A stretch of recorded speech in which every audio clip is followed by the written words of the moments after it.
Samajwadi party और श्री अखिलेश यादव जी के परेशानी को, उनके दर्द को हम लोग समझ सकते हैं। जिन गुंडा माफियाओं को पैदा करना, उनको पालना, उनको पोसना, उनको संरक्षित करना, उनका विकास करना जिस पार्टी का शौक रहा हो, अब उनके खिलाफ कार्रवाई होगी तो परेशानी तो उनको होगी ही। अतीक अहमद के बेटे समेत 4 आरोपियों को एनकाउंटर में ढेर कर दिया है। हमारे साथ कैबिनेट मंत्री अनिल राजभर मौजूद हैं बात करने के लिए।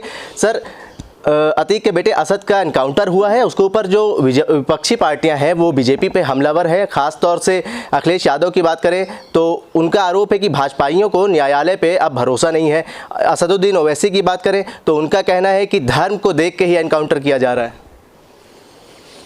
देखिए, उमेश पाल जी की जब हत्या हुई तो साथ में उत्तर प्रदेश के 2 पुलिस के जवानों को भी उन लोगों ने निशाना बनाया, उनकी भी जान लेने का काम किया। जब उत्तर प्रदेश की एसटीएफ, हमारी पुलिस जब इन लोगों को गिरफ्तार करने का प्रयास कर रही थी तो एक बार फिर पुलिस पर हमला इन लोगों ने किया। जवाबी कार्रवाई में इन लोगों की जान गई है, एक चीज़। दूसरा, समाजवादी पार्टी और श्री अखिलेश यादव जी के परेशानी को, उनके दर्द को हम लोग समझ सकते हैं।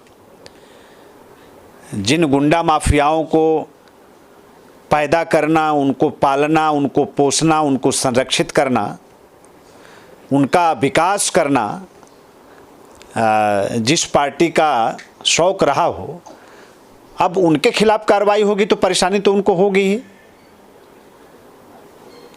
जनता का जो भरोसा है, बहुत बड़ा संदेश है। ये स्पष्ट हो गया कि उत्तर प्रदेश के अंदर अब सिर्फ और सिर्फ कानून का राज रहेगा, किसी गुंडा माफिया का राज अब यहाँ होने वाला नहीं है। और उत्तर प्रदेश में अब अपराध के लिए कहीं कोई जगह बची नहीं है। ये संदेश उत्तर प्रदेश की सरकार ने दिया है। जो हम जनता से वादा करके आए, आज हम उसको पूरा कर रहे हैं। हम अपराध और अपराधी के खिलाफ 0 टॉलरेंस की नीति पर उत्तर प्रदेश की योगी जी की सरकार काम कर रही है। अब लोगों को परेशानी तो होगी ही। आज उत्तर प्रदेश बहुत तेज़ी से आगे बढ़ रहा है, जनता का समर्थन हमें मिल रहा है, सारे लोगों का समर्थन मिल रहा है। हम जो प्रयास कर रहे हैं उस प्रयास को भी बल देने का काम अभी माननीय न्यायालय ने किया। अभी 7 दिन की रिमांड दोनों भाइयों को कैसे मिल गई? इसी आधार पर तो मिली कि उत्तर प्रदेश की सरकार सही रास्ते पर काम कर रही है। तो माननीय न्यायालय पर भी हमें भरोसा है और माननीय न्यायालय के आदेशों का हम पालन भी कर रहे हैं। और गुंडा माफियाओं के खिलाफ कोई समझौता इस सरकार में नहीं हो सकता। अपराध के लिए उत्तर प्रदेश में अब कोई जगह बची नहीं। यहाँ सिर्फ और सिर्फ अब कानून का राज चलेगा। सर, तो मुख्यमंत्री योगी आदित्यनाथ का भी बयान आया था कि हम माफियाओं को मिट्टी मिला देंगे। इस एनकाउंटर के बाद ये वीडियो काफ़ी वायरल हो रहा है। बिल्कुल, देखिए क्या है कि इससे जनता के अंदर एक विश्वास पैदा होता है, जिसका अभाव पीछे 17 से पहले 14 साल उत्तर प्रदेश के अंदर आपको देखने को मिला होगा। सरकारों के प्रति जो अविश्वास, जो सिस्टम के प्रति जो अविश्वास जनता के मन में था, वो दूर हो रहा है। और ये जो वीडियो वायरल हो रहे हैं, जनता उस कही गई बात को स्वीकार कर रही है, उस समर्थन कर रही है, इसलिए वो ज़्यादा से ज़्यादा वो बातें हमारे मुख्यमंत्री जी की प्रचारित हो रही हैं।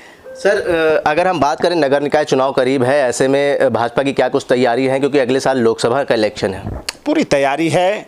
और हम तो चुनाव को लेकर हमारे यहाँ कोई काम नहीं होता। भारतीय जनता पार्टी निरंतर जनता के बीच में बने रहने के लिए हम जानी जाती है और उसी हिसाब से हम काम करते हैं। चुनाव कभी भी हो, हम हमेशा तैयार हैं। किसी के पास कार्यकर्ताओं का टोटा पड़ा हुआ है, लोग सिर्फ ट्विटर और सोशल मीडिया तक राजनीति को सीमित कर लिए, बंद कमरे की राजनीति कर रहे हैं। और हम तो पन्ना समितियों के तक आ गए, पन्ना प्रमुख, और पन्ना प्रमुख के बाद भी अभी हमने एक कदम और आगे बढ़ा दिया, हम पन्ना की समितियां बना रहे हैं। तो चुनाव के लिए भाजपा हमेशा तैयार रहती है। हमेशा हम तैयार हैं। निकाय के जब परिणाम आएंगे तो आप देखेंगे उत्तर प्रदेश के निकायों पर एक तरफा भारतीय जनता पार्टी का कब्जा होगा। बहुत बहुत धन्यवाद सर। बहुत धन्यवाद। हमारे साथ कैबिनेट मंत्री अनिल राजभर जी मौजूद थे, जिन्होंने कहा है कि भाजपा चुनाव के लिए तैयार है और जब रिजल्ट आएंगे तो एक तरफा भाजपा जीत के साथ खड़ी होगी। जनसंदेश टाइम्स के लिए कैमरा पर्सन जिशान खान के साथ आकिब मिराज खान, लखनऊ।